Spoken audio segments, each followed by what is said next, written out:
जब दुनिया के अधिकांश हिस्सों में चिकित्सा का नामो-निशान नहीं था, उस समय भारत का कोई ऋषि हमें सर्जरी के बारे में बता रहा था और आज 2600 साल के बाद में सबसे पुराने और प्रतिष्ठित सर्जिकल संस्थानों में से एक royal college of surgeon of Hindenburg ने सुश्रुत जी की प्रतिमा लगाई है। भारत की विरासत को सम्मान दिया जा रहा है क्योंकि जिस समय लोग बीमारी को भाग्य से जोड़ते थे, उस समय हमारे ऋषि ने सर्जरी के बारे में बताया और 300 से ज्यादा सर्जिकल प्रोसेस के बारे में हमें बताया। अगर ये सारी पुरानी बातें हैं तो सुनो आज की बातें।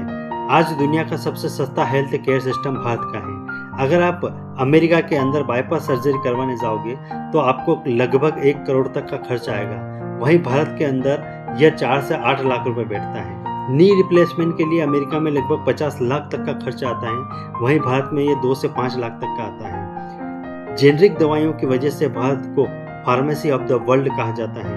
WHO और यूनिसेफ के कई टीकाकरण भारत पर निर्भर करते हैं।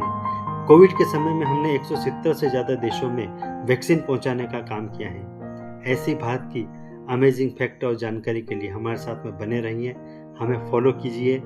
जय हिंद, जय भारत, वंदे मातरम। जब दुनिया के अधिकांश हिस्सों में चिकित्सा का नामो निशान नहीं था, उस समय भारत का कोई ऋषि हमें सर्जरी के बारे में बता रहा था और आज 2600 साल के बाद में सबसे पुराने और प्रतिष्ठित सर्जिकल संस्थानों में से एक royal college of surgeon of Hindenburg ने सुश्रुत जी की प्रतिमा लगाई है।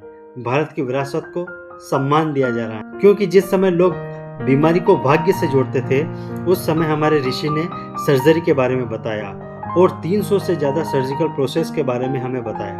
अगर ये सारी पुरानी बातें हैं तो सुनो आज की बातें। आज दुनिया का सबसे सस्ता हेल्थ केयर सिस्टम भारत का है। अगर आप अमेरिका के अंदर बाईपास सर्जरी करवाने जाओगे तो आपको लगभग 1 करोड़ तक का खर्च आएगा। वहीं भारत के अंदर यह 4 से 8 लाख रुपए बैठता है। नी रिप्लेसमेंट के लिए अमेरिका में लगभग 50 लाख तक का खर्च आता है, वहीं भारत में ये 2 से 5 लाख तक का आता है। जेनरिक दवाइयों की वजह से भारत को फार्मेसी ऑफ द वर्ल्ड कहा जाता है। WHO और यूनिसेफ के कई टीकाकरण भारत पर निर्भर करते हैं। कोविड के समय में हमने 170 से ज्यादा देशों में वैक्सीन पहुंचाने का काम किया है। ऐसी भारत की अमेजिंग फैक्ट और जानकारी के लिए हमारे साथ में बने रहिए, हमें फॉलो कीजिए। जय हिंद, जय भारत, वंदे मातरम।